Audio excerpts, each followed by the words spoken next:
What is that? It's a unicorn! I'm consuming its insides.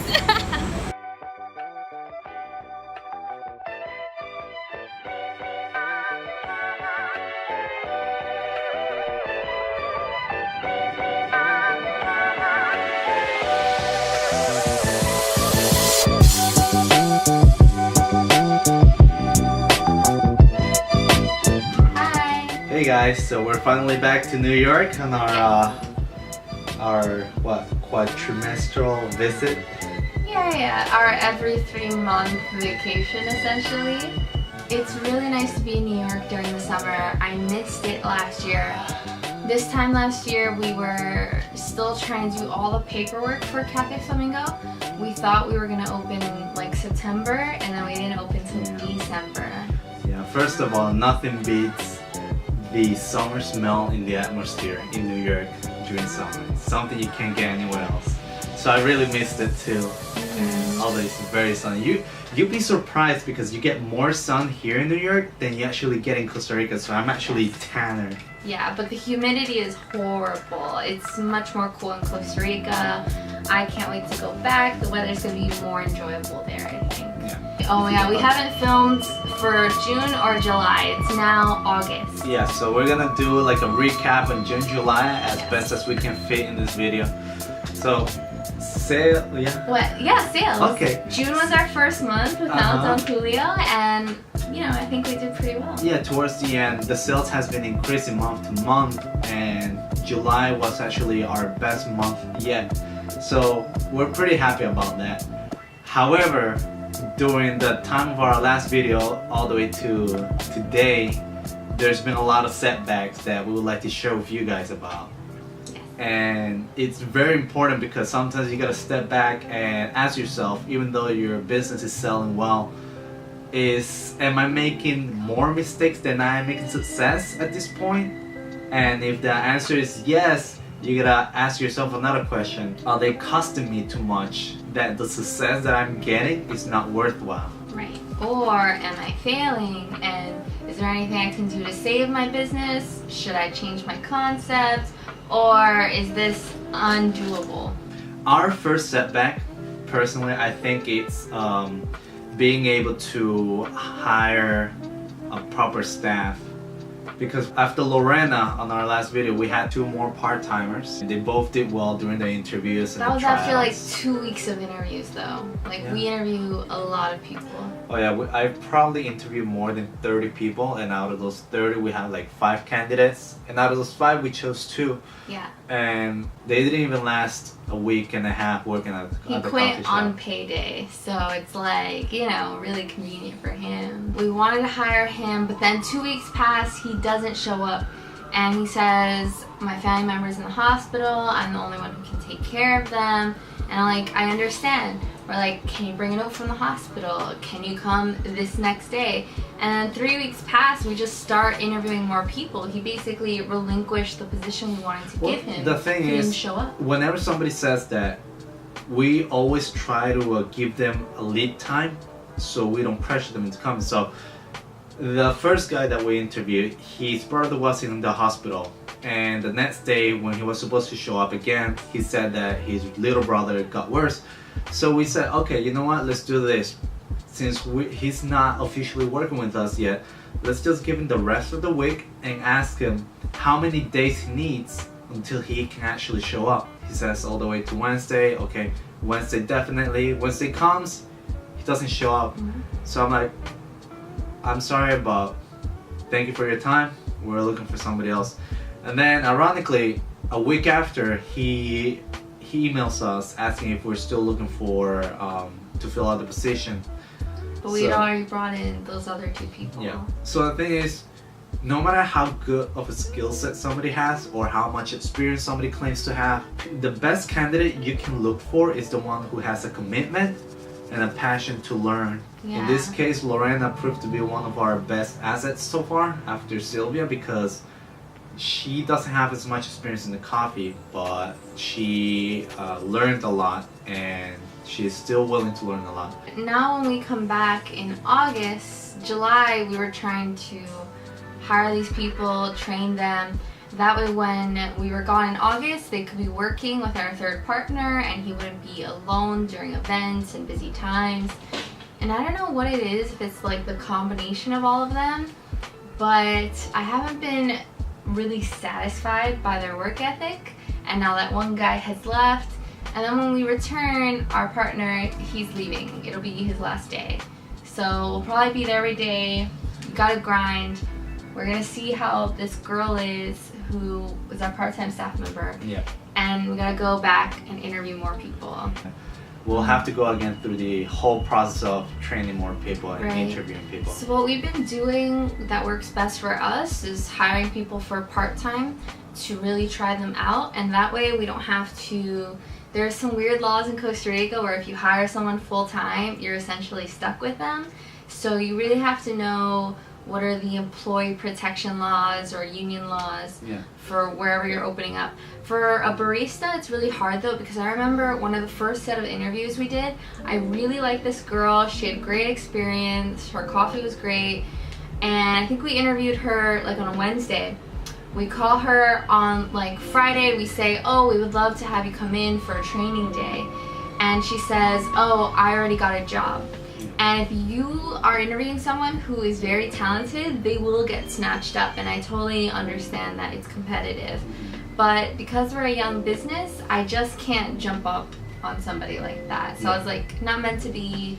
She lives super far away, I was on the fence. It's okay.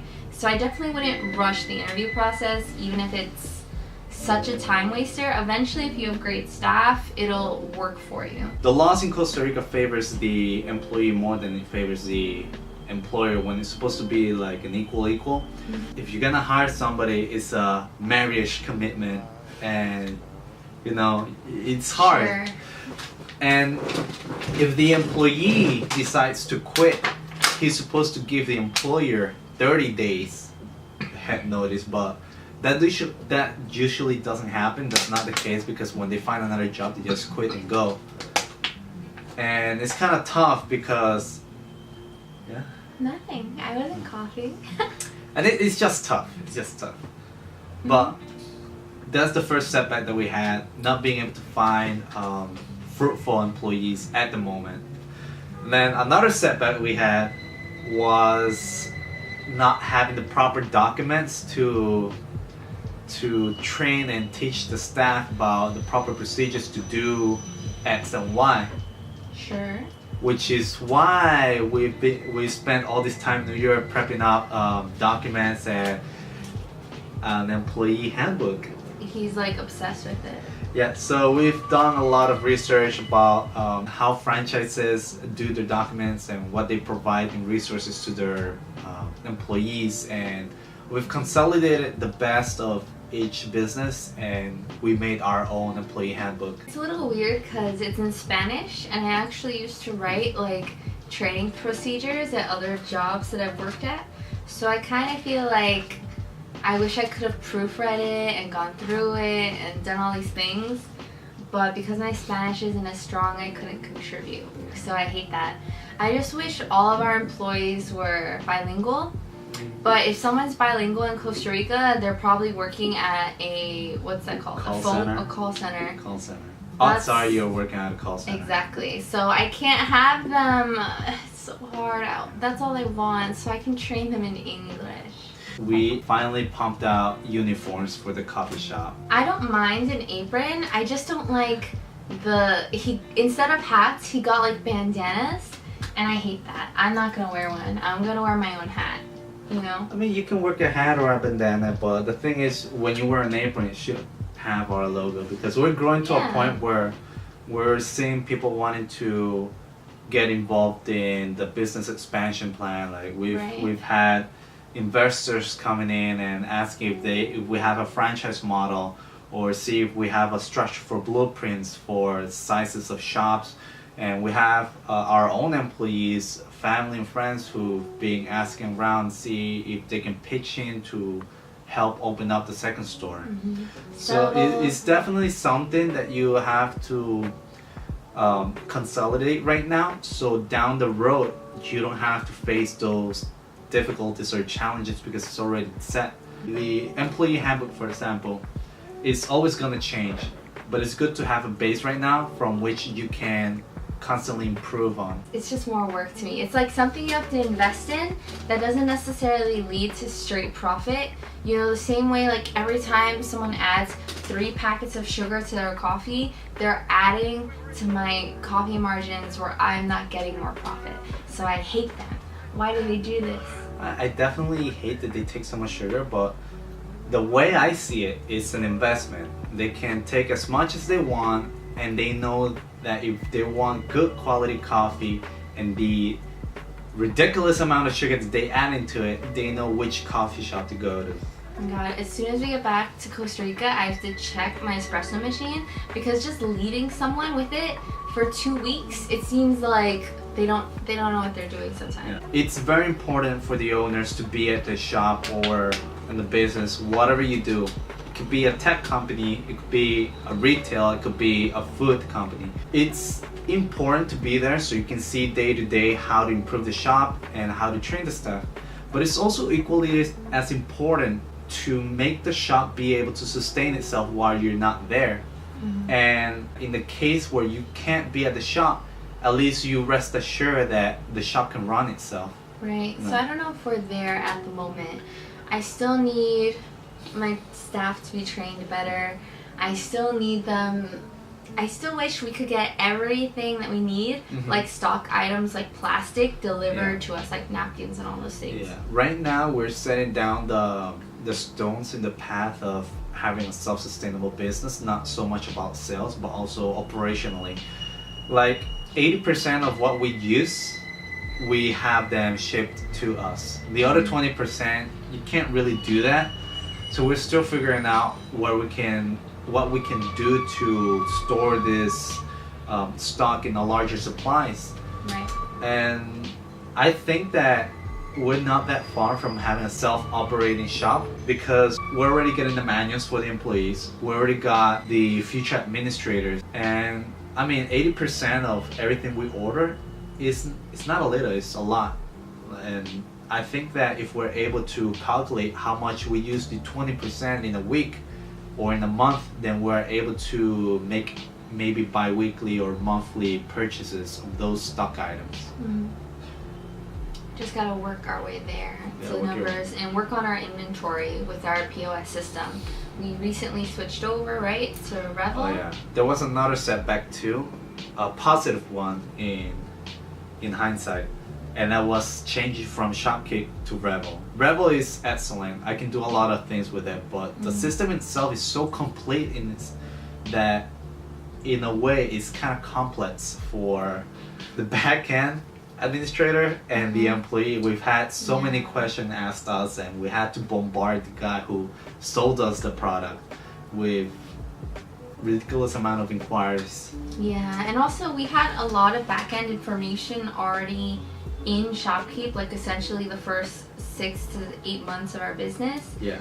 And so now we have to kind of start over and redo our inventory and how we keep track of everything in Revel. Speaking of keeping track and stuff, I can say that at least this business is the one where I know that my numbers the most. And in any business, if you don't know your numbers, you don't know your business. And that's the basis principle in anything you do. And we've been keeping receipts of everything we've bought since day 0. Everything from remodeling to napkin holders to the glass, machines. Even receipts that we pay off with our own pocket, we have it aside. So down the road, when the business is actually more profitable, we can reimburse ourselves. Because it's important to keep track of actual cost of the business and not just the surface cost, because if you calculate your business based on scratching the surface cost, then you're not going to have real numbers. You don't know how much you can actually make in the business. But if you keep track of your numbers and you know exactly how much does it cost running a business with 5 employees, with so much expenses, with so much reimbursement or credit due, then you have a better idea on how your business operates. So here in New York, right, we walk pretty much everywhere. Everywhere. And I know the neighborhoods pretty well because I walk to work and all these other things. And I kept finding myself going like, this is different or this is new. There are a lot of new coffee places here. Oh, yeah. I saw a paleta place, but it was like Mexican brand. Mexican popsicles. Yes. And they had all sorts of Spanish flavored ice popsicles. creams. They weren't bad. There was a new business too called Taiyaki New York City, and they had like the best taro drinks out there. I went there like 3 times. Yeah. Their business model is really easy. But the thing is with New York, there's such a great population here that if you have a novelty item and every person walks through your door trying it for the first time, you could survive on just first time customers if they hated your product. Yeah. You know, in Costa Rica, it's a little bit harder. Yes, in Costa Rica, if one shop booms, you need at least 2 or 3 to have the same effects and rewards factor than you would for just one shop in New York City. Exactly. Of course, you pay a higher rent, but the thing is, there's just so many millions of people living in just a tight space. Right. You can see if you're going to get your returns much faster because you're either going to get like 200 transactions a day or you're going to get 5. Yeah. And in New York, that's really telling. In Costa Rica, you could get 10 transactions one day, you could get 50, and it's still kind of like, well, how well are you doing today? Yeah. Or how well could you do in the future? The market is relatively new for a lot of trendy businesses here in New York and anywhere in the United States. Like, there's a lot of business opportunities in Costa Rica if you are a patient man, because like I said, Costa Rica is just a smaller and much slower market. But one of the things that I was noticing is that there was a coffee shop that used to be in my neighborhood, and it was a half coffee shop, half pharmacy, and they didn't even last a year. Oh, yeah. They were already gone. And I remember getting a matcha latte there, and I was like, literally the last time we were here, in like May, we were like, let's pick up supplies so we can make matcha lattes, you know? Yeah. But because I liked their shop and I liked their matcha lattes. And 3 months later, they're gone. Yeah, and I was like, well, Fernando, what would we do if we failed? You know, what's next for you? That's hypothetically speaking, because right now the trend is after 8 months of operations, our sales has been increasing at an average of 11%. I was gonna say 7. I don't know the numbers as well. 11% on average. Our profits has been increasing 2 to 1 ratio with our expenses. The main difference right now, since it's our starting year, is that we're still spending a lot more in finishing equipment and furnishing the entire store, hiring the people. So the profit margin isn't increasing as much because we're using that to reinvest into the business. I believe strongly that after our first year, once we get all the equipment we need, all the staff we need, our net profit will be increasing a lot more. Not to mention that the variables in the market is gonna move to our favor as well. Taco Bell is gonna be opening in a commercial plaza. We got 2 more condominium buildings opening this year. That's an additional 200 residencies with potential 400 people, you know. Well, what if someone wanted to buy it from you? If that's the case, if somebody buys it right now for year 1, I wouldn't sell it. No. Here's the thing though. How far in the future would you wait? Well, let's put it into theory. If I was to sell the business, I would open at least 1 more shop. And here's the reason why. You want to make sure you have 2 businesses so you can prove the concept. So you know that people coming to the coffee shop, they actually like the brand, the concept, what you sell, and not because you're there. Right. Reason number 2, it's all about scalability. You get the biggest beater by having the most organized and most scalable business. Your business acquires more value when you're able to just copy and paste the business at a minimal cost. Of course, you shouldn't make a business where you shouldn't make a business where you're just focusing on selling it. If selling is a goal, then you should still run the business as if you would never sell it, you know. But the thing is, once you have 2 stores, you prove the concept, you have an organized operational system, and you have a functional staff, and you have that prospect of scalability, then you get more worth out of selling a business than you would selling just one business. Not to mention also that after opening 2 businesses, you get factual numbers, not just projections.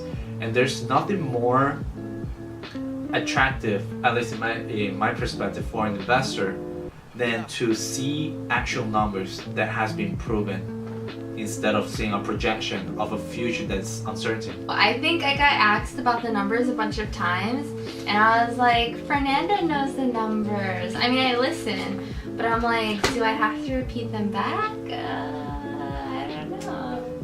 You know one part, I know the other. That's what's important. Yes. You can't be good at everything. You gotta let people do things better than you. Handle it at I her. always handle the things you don't know. And I handle the area that she doesn't know. And we complement each other. Yeah. You know, gray, white, yin. What? Yeah, that's true. I am yin, you're yang. That's Yeah. true. And I'm Asian and you're Not Asian? non-Asian. Yeah. Oh my god. Squinty eyes, rounded eyes, flat nose, pointy nose. I mean, it doesn't matter, but, you know. Our kids will have the best features. Yes, probably. But June and July, the numbers have been going up. Can I bring the unicorn? We're feeling no, I want to bring the unicorn. no. Stop. Ah! That's so mean. I'm so sorry. No. Come here. No, I don't Come here. like you. Come here. I didn't mean to. This is really cute. This is smart. Very Fernando's smart. like, I want to do this. I wanna. with I actually. flamingos. Yeah, I actually wanna give out solo buenos in Why solo flamingos. buenos? It should be a strawberry milkshake. I wanna give out strawberry milkshake with flamingos for our first anniversary. We actually have 2 blow up flamingos in our shop right now. I bought them, and they served as like our only decoration for the shop for the longest time. The painting by the kitchen. Yeah, cause I picked it out. And then that calendar with flamingos, I picked it out. If it was Fernando running a coffee shop without me, there would be no decor. It'll be so plain. Perfect. Oh my god. This is cute, but whatever, you know? No, don't pay attention to it. Walk away. Walk away. Okay, so to summarize, Fernando. Okay. June and July have been good. I'm still happy we're in the plaza. But it's not perfect yet. So lots of setbacks, lots of improvements. Lots of changes. Lots of Your changes. business always has to be willing to change. What would you say is the biggest change that you've seen in this business in the past 2 months, without including August? Every time he interviews someone, it's like he's trying to teach them how to use coffee. And I'm like, Fernando, no. I just want to see them steam milk. You don't have to explain so much. So I feel like now, because you explain so much about coffee, you try and pull the shots yourself, and I hate when you do it. We're not talking about this biggest is a- flaws. We're you talking know, about biggest changes. That is a change. You have to stop touching my machine. People with inexperienced hands shouldn't touch my machine. First of all, the only day I touched the machine, I almost died. But ever since, I haven't touched the machine. It's not true. Very true. Otherwise, biggest changes, I don't know, we've just been trying to bake a lot of different things, and some of them I feel like are above our pay grade because not everything is easy to bake when you're not experienced in it. We tried to make chillin cake, and I just keep hating how it comes out. So we have not debuted it yet in our shop, even though it's like a Costa Rican staple. And then part of me is like, should I have it on the menu? Should I not? This is where like I kind of want to change in the business, but it's too much work.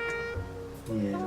It's too much Well, I think the biggest change we've had would be the fact that we were able to push ourselves back from the business. Yes and no. Because we relied too much on CDN before. And this time we're relying on not only him, but a lot of people. Our actual employees. Yes. And that's a big improvement for me. It's gonna sound horrible, but I'm really excited to see how we do in August and then all of September when he's not there, and see how that's affecting our sales. If he was actually the best salesman we could have had, or you know, if we are able to just like get the sales out much faster. I just think that he's a person you could trust. That's why we're able to rely the business on him when we're gone. He's not necessarily the best salesman out there. Definitely not the most favorite thing he would do. If anything, that'll be the least he would do because he's used to work on an office, you know. Yeah, when his job was mostly sales on the phone, I don't think he liked it. And he's planned to get married. He's planned to move to Korea. There's a lot of stuff going on with him that makes him actually the least ideal candidate for us to employ. I guess it's just a matter of having somebody who was compromised in a way, or at least trustworthy, that we could just sit back and let them take care of the store. Right, so now we gotta put in the work. I think for August, that'll be the biggest challenge, and also opportunity. Because, like you said, if the sales keep on increasing after he's gone, then that means we're doing something right. If the sales are gone because he left, then we gotta figure out what is it that he left with, you know? And it's also gonna be challenging because now it's just gonna be 2 people instead of 3 people running the business. You know, and now with everything coming in along, like the new investments, the second store, and this and that, it's just a lot to take, but not impossible. Yeah, we're definitely 2 owners and 2 people, but we travel together, so I can't imagine us being in 2 places at once, because then we have to separate, and I want to stay together. I mean, in the end of the day, it's not because we decide that we want to go everywhere together. It's because it works for us to go together because she doesn't have residency and she has to come back here every 3 months. No, that's not even what I'm talking about. I'm talking about running to NC for running to T-Boss or running to the shop. You know, like if there's a problem in one place, we're gonna have to go together, and that's fine with me because I feel like when there's a problem, we're both gonna approach it differently, and so we're gonna have both solutions. But it's not like with other businesses where they have 2 or 3 owners and they can kind of split up and get different things done at one time. I think the thing with that was because if Sienna wasn't there, I would have to be there to be the sales girl. Yeah. But if we are able to find a sales guy or sales girl who can do what Siriani does, then I'm able to do the errands myself. Right, exactly. So the goal is to hire that new magical person by October. Those are the major events so far, and we're expecting bigger events to unfold in the future.